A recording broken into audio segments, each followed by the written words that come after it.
Hey everyone, welcome back to StoryHive On Location. We're here on location in Edmonton about to check out Blenderz. And thank you to StoryHive, which is powered by TELUS. Let's go check it out. All right, so we can just start with your name and you can tell us a bit about yourself. My name is Sarah Jansen. I am the owner and founder of Blenderz Garment Recyclers in Edmonton, Alberta, Canada.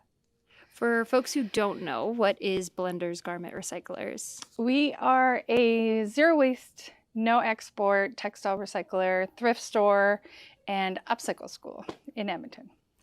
And where did it get its name? Blenderz, my 10-year-old helped me name Blenderz when I first started, and it was the concept of everything coming into one place and then getting jumbled about and then going back out or combined into something. That's so fun. I love that. What would you say is Blender's mission? Our mission is to provide low-cost materials for people so that they can upcycle. So first and foremost, we're keeping textiles recirculating locally by being upcycled or remade, reworn, and just generally using everything without having to export it. Can you tell us about some of the kits and crafts that you offer? Some of the kits that we came up with that use some of those textiles that can't be sold as is are, we've got duffel bag kits, which combine, we sew together yardage of denim in scrap pieces. And we have tote bag kits, which are super simple for beginners to learn how to sew. They have instructions if you can't make it to a class.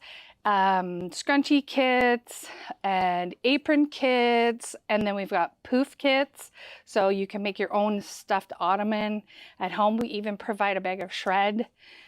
Awesome. Which craft box would you say is your favorite? I really like the button-up shirt and also the t-shirt craft box. Oh man, I like the sheets craft box too. But it basically started Blenderz when I was looking for sweats to upcycle to make patchwork sweatpants and patchwork sweat shorts. So, I mean, that one's the OG love. Nice. You also offer classes here. Can you share about some of those? Yeah, all of our classes are really beginner friendly.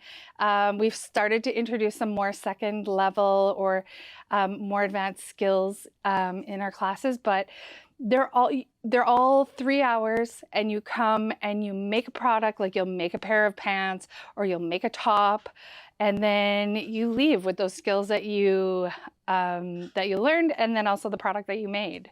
So it's really satisfying. We try to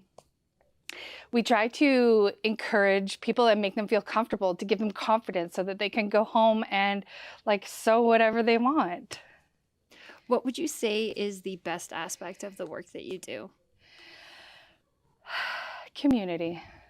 Yeah, the work that we do really brings community together. It brings people that really care about sustainability, about the environment, and keeping this stuff in circulation, creativity, gender, like, you know, no gender, like creativity. We really encourage like dress however you want. And it's just a really, really great community because clothing is very, you know, it's universal. People need it. So, you know. On the opposite end of that, what's the most challenging aspect of the work you do? The sheer volume of clothing and textiles that we process every week is very challenging. So right now we're processing 3,000 pounds of textiles a week. That's 1.5 tons. And we're zero waste. So nothing goes in the garbage. Nothing goes to the landfill.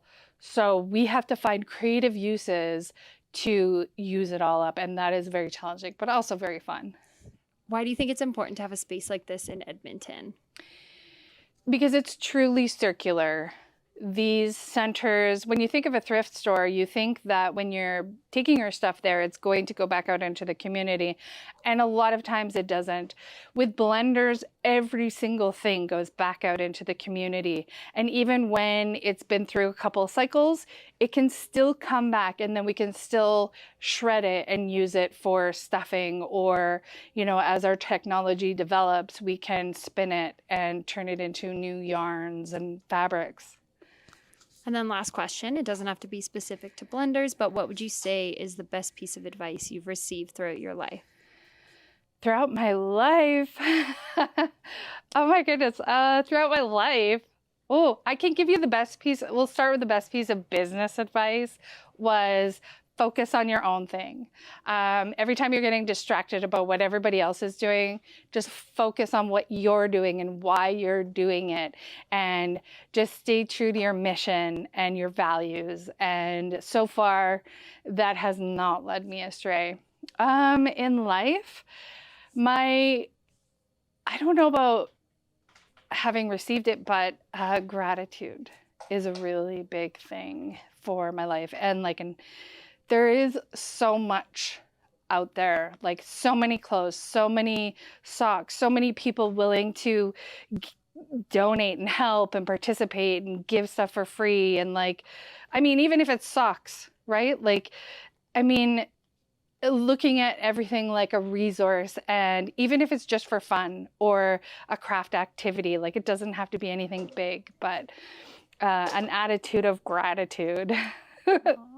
That's awesome. Well, thank you so much. You're welcome. Thanks for having me. Hi, everybody. Welcome to Blenderz. Right, we're going to learn about sewing machines today. We're going to go over the basics, learn how to thread the machine, and then we're going to make a little tote bag that is exactly 4 times the size of this one. Wow. We don't want to make it this small. That would be traumatizing for you guys.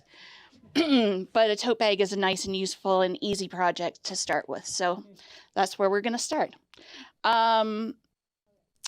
Right, sewing machines. They pretty much have not changed since the first ones were invented.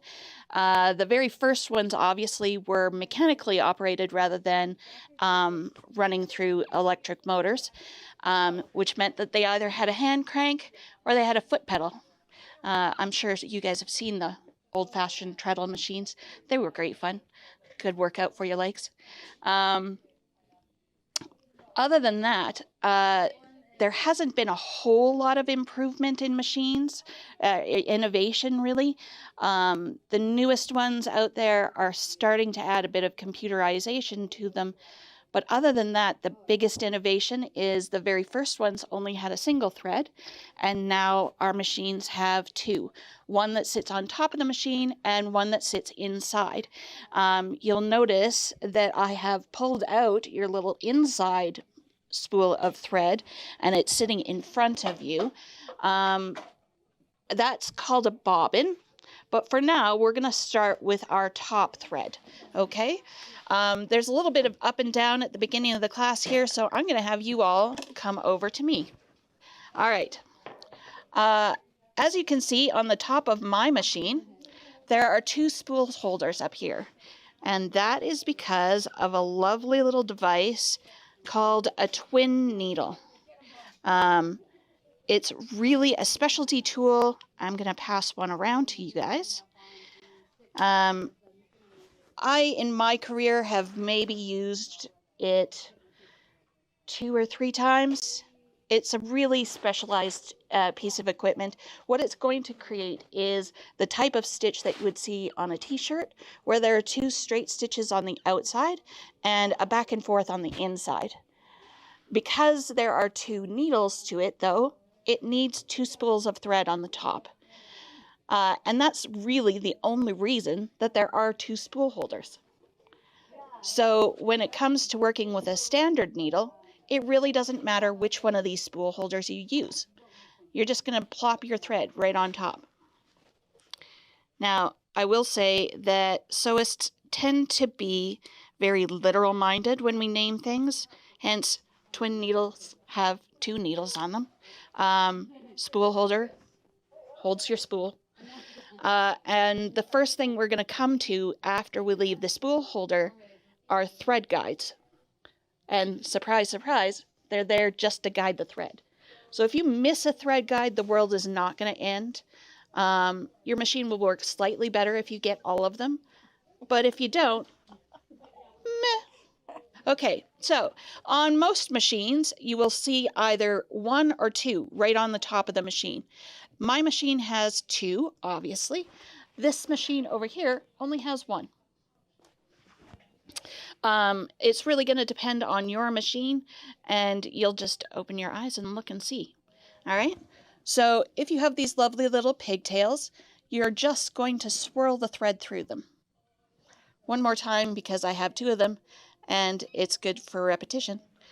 Just swirl through it. It just slides through. Okay? After we leave the top thread guides, we're going to come to the first of our 2 very important parts. If you miss these 2 parts, guaranteed your machine will not work. Okay? You'll get a little distance, but then you'll find that it jams up on you. Fair enough? So the first one is your tension dial. Now your tension dial has inside it 2 little discs, and right now they have a bit of space in between them, and that's because I have this is my presser foot, in its up position.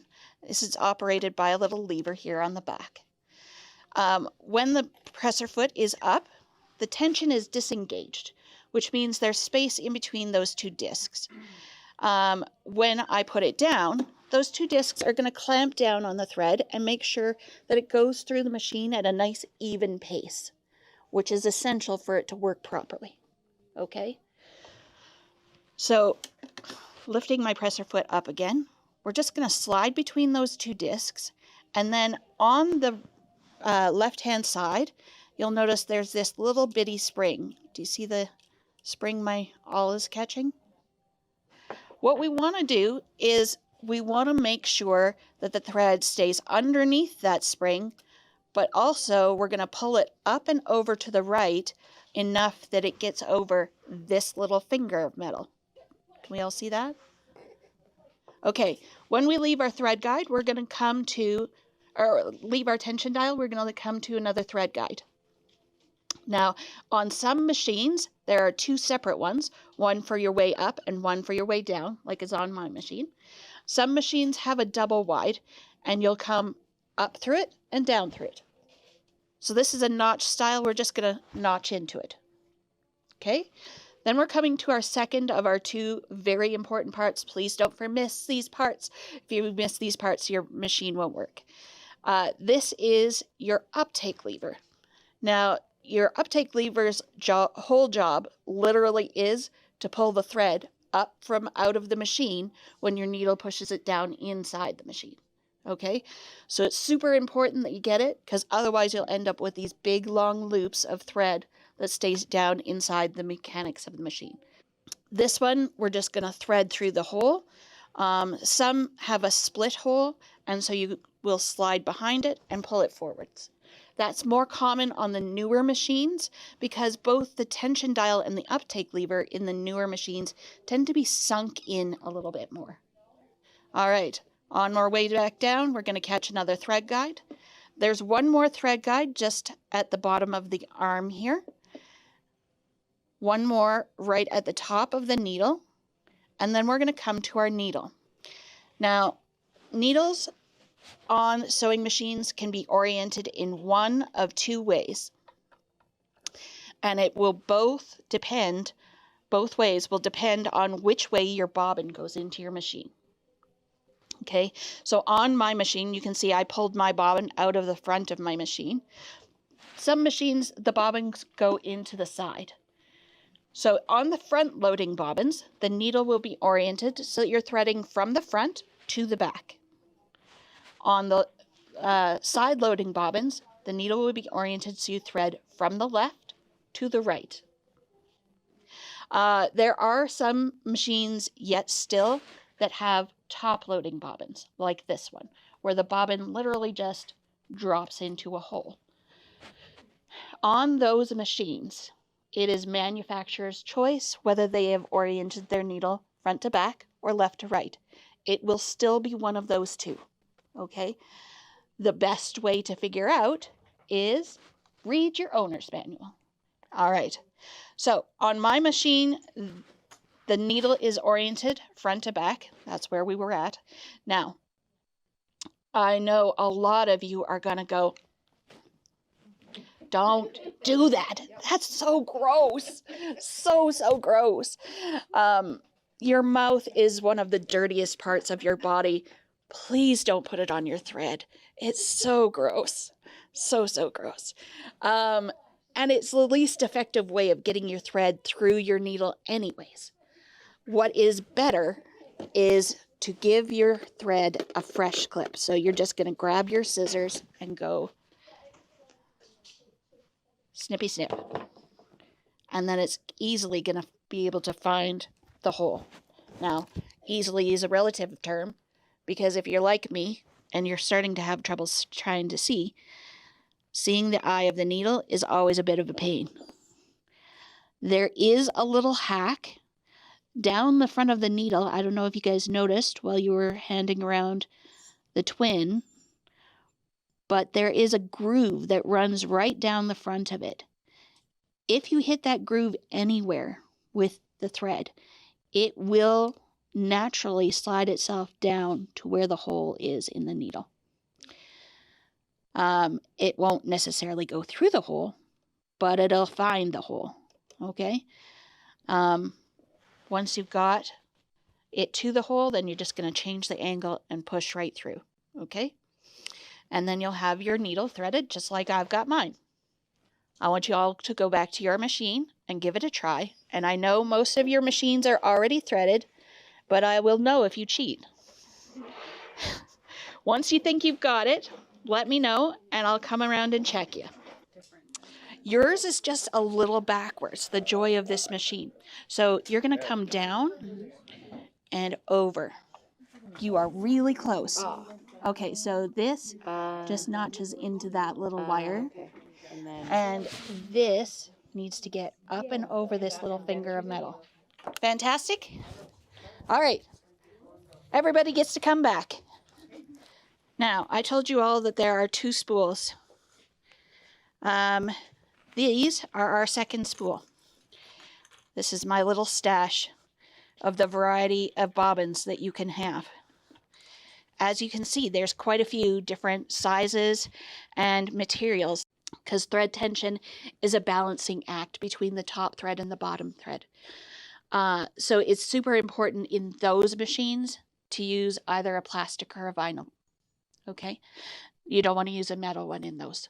But any other machine, it really doesn't matter a lot. Personally, I like to use metal bobbins in the metal machines and plastic bobbins in the plastic machines, just because that's when they were developed, right?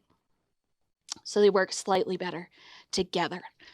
But in the grand scheme of things, if all you have is a plastic bobbin and you've got a metal machine like this lovely old Kenmore, go ahead and use it.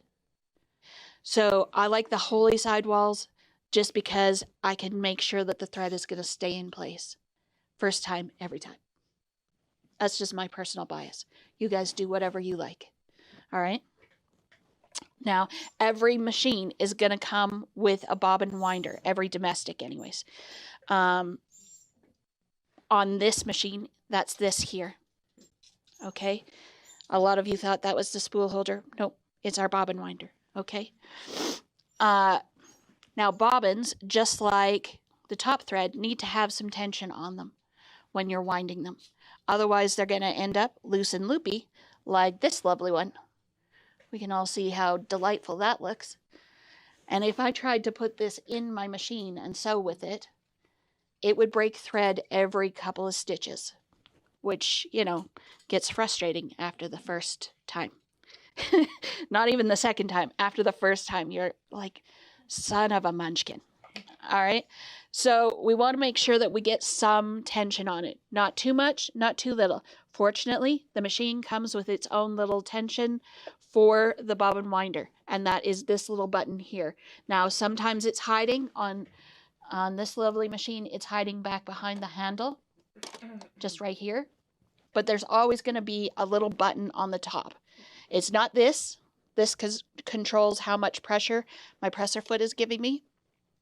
It's this little nub, and sometimes it's on top of our first thread guide. Okay? You'll find it when you go back to your machine. All right? From underneath that button, we're going to put the tail end of our thread from the center post out through the sidewall. We're nearly ready to wind. We just have to engage the bobbin winder. Now, on some machines, you're going to pull the bobbin towards the stopper. On some machines, you're going to push the stopper towards the bobbin. On this machine, it's pushing the stopper in. Okay? It doesn't really matter which way, just so long as they connect to each other. All right? That's going to tell the machine when that bobbin is full. It's literally when the thread winds on it, it's going to push that stopper out. When it's got enough thread on it, it'll stop all on its own because it's pushed that stopper out. Once we've got it engaged and we turn our machine on, now mine's not plugged in, so you won't see the light, but theoretically it's on. I'm going to hold on to this tail end of the thread. One of two things is going to happen to this tail. Either it will twist up enough that it snaps off, and that's fine. Don't panic. Okay? So long as it keeps winding, you're good. The other thing that could happen is it twists up enough that it pulls free of my fingers. Again, don't panic. That's fine. So long as it keeps winding. All right? So after this thread has pulled free or snapped off, I usually will hover my hand over top of that spool. Okay? That way, if it starts to levitate, I can just tap it back down. Okay? One last thing before we get started. Two, actually. Newer machines will automatically disengage your needle assembly when you're winding a bobbin. Older machines, you have to mechanically disengage it, and each machine does it in a different way. And because you're going home to your own machine, I'm not going to teach you that. You're going to go home and look in your owner's manual and go, oh, that's what she was talking about. Okay? For today, we're just going to make sure our presser foot is up. This is pretty rare, but it does happen on occasion. And I wouldn't be surprised if it happened to one of you tonight, but I doubt it would happen to all of you. On occasion, this thread will skip underneath the rim of the bobbin and start winding on the bobbin winder and not on the bobbin itself. That is excessively bad for two reasons. One, if it's not winding on the bobbin, the machine never knows to shut down because it doesn't fill up the bobbin. So you can waste an entire spool of thread not winding a bobbin. Okay? That's a giant waste of money, and we don't want to do that. Second problem with that is that this is open, this bobbin winder is open to all of the mechanics of the machine. If you fill that space up with thread, it'll bind up the gears of the machine and it'll suddenly stop working, and then you'll cry and I'll cry and Sarah will cry because she's the one who's going to have to dig all that thread out of there. She's nice enough not to make me do it. We don't want that. So if you happen to notice that it's not winding on the bobbin, stop immediately. Oftentimes, you'll catch it quick enough that we can pull this bobbin off, pull that little bit of thread out, rewind it on our spool, and keep going. All right, go back to your machines and try winding a bobbin. Wind it until it's full. So do we have to...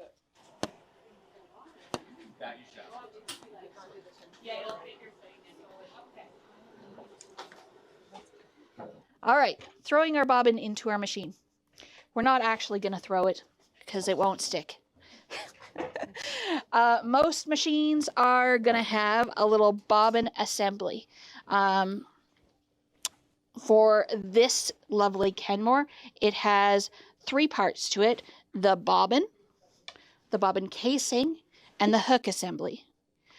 For lovely Tracy Turnblad here, this lovely Finesse brand machine, it just has the bobbin assembly and the bobbin.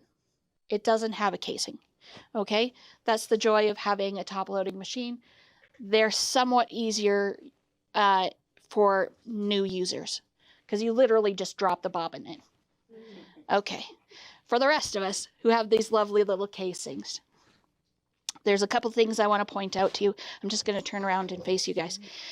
First things first, I'm going to grab my little pointer, is this little lever on the front. That little lever is mostly a place for you to hold on to. When I go to put it in my machine, I'm going to have to twist my hand in all sorts of weird and awkward positions. Engineers, we gotta love them. If we didn't, we'd shoot them. So it just gives you a place to hold on to. But it also has this lovely little magic trick.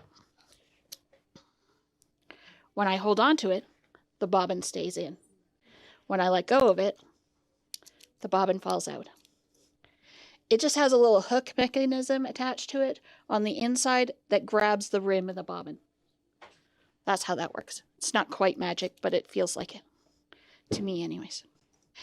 Second thing on our bobbin casing is this little finger of metal.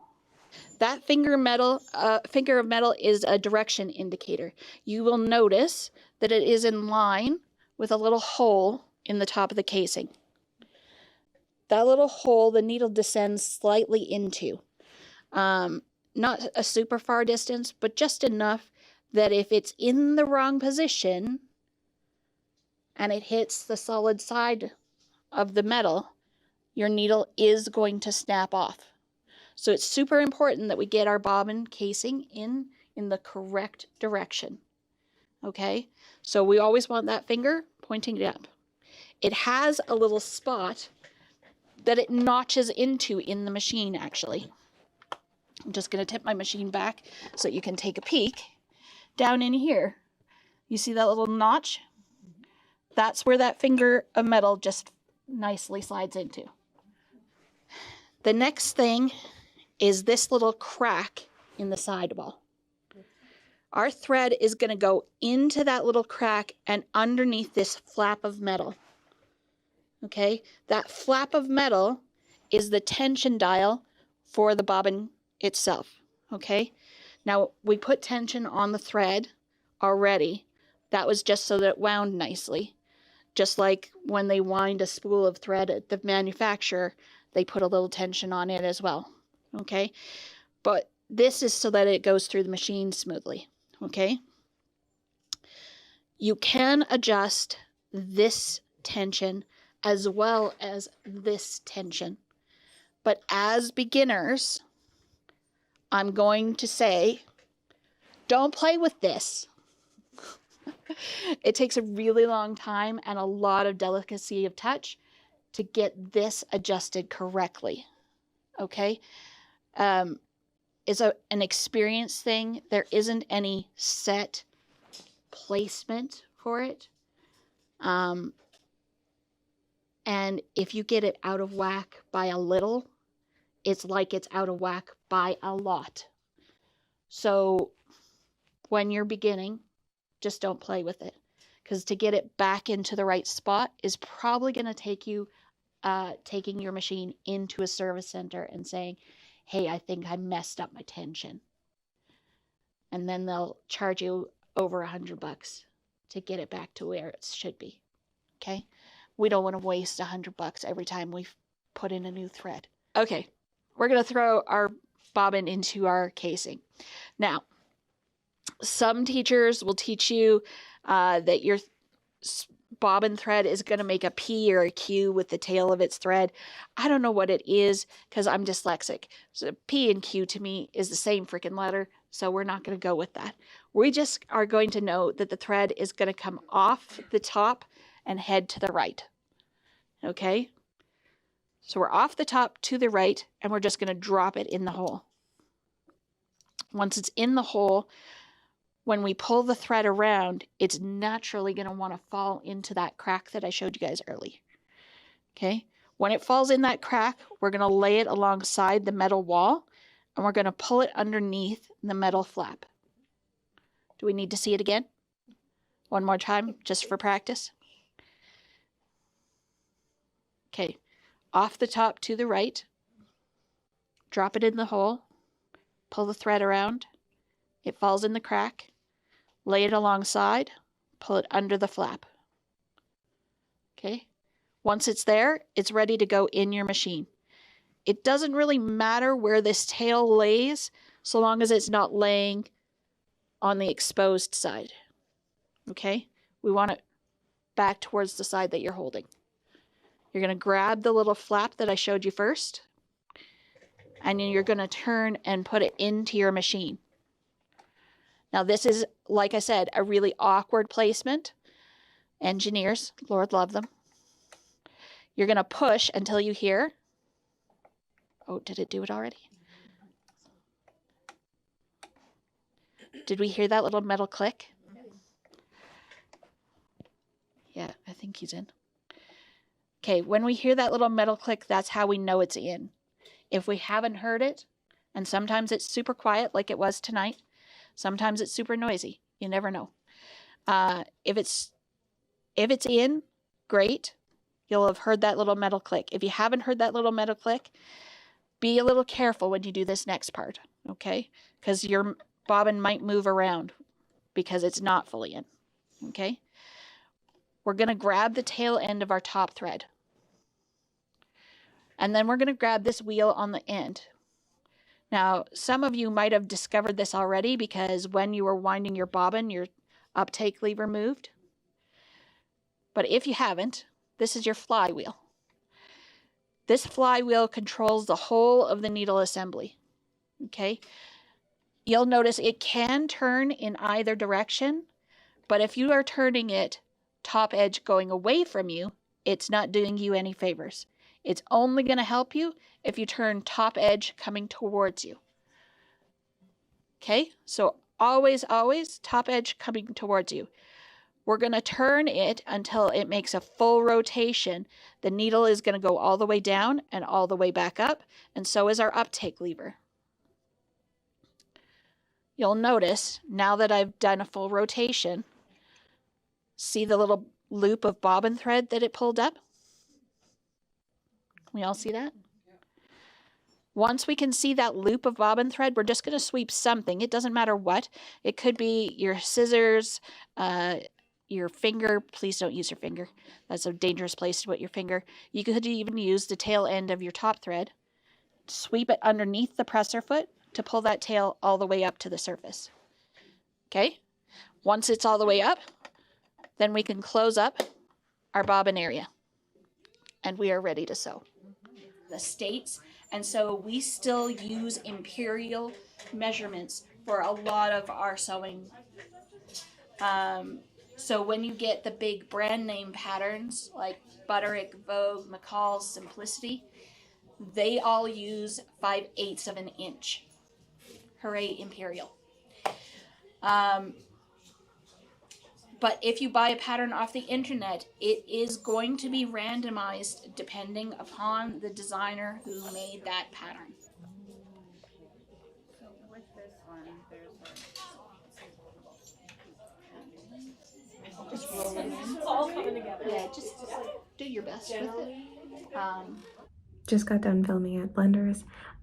Such a cool group of people, and a very great idea that they focus so heavily on upcycling, recycling, thrifting, especially in such a society where we focus on fast fashion and overconsumption. I think it's very cool that they're very much focusing on slow consumption, using what we have, upgrading the things that you do have, and that they offer classes as well to teach you how to do that and to renew and redo the clothes that you have.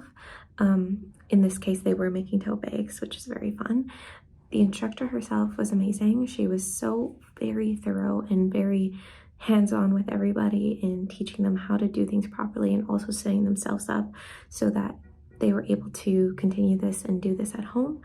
But yeah, special thanks to all of them for chatting with us, for being there, and especially the people in the class who let us poke the cameras in their faces sometimes. But I had a great time. I think it's definitely something you should check out, and I did end up buying a shirt too, so that's always great. I had to run away from Blenderz early because I had a rehearsal, but for the brief period of time that I was there, it was super fun and awesome. I know that before we left, Sahara actually ended up buying a shirt. So if you're interested in upcycling, recycled clothes, you know, being ecologically friendly, because we need to take care of the planet. This is the only one we've got. We highly recommend you check out Blenderz, not only for their shop portion, but also for their classes. So we did the sewing class, but they also do a whole plethora of other classes that are available. And if you look on their website, you can also check out their craft boxes, which we chatted about during the interviews, which give you all the materials that you need to make the item. So 10 out of 10, recommend checking them out. Hey, it's the Birdabound Besties here. Do you want to be a guest on our show? If you have a story that's worth sharing with the community, feel free to scan the QR code at the end of this video to be a guest on our show or one of the other amazing On Location shows that are available within Alberta and BC. So if you want to be a guest, scan the QR code.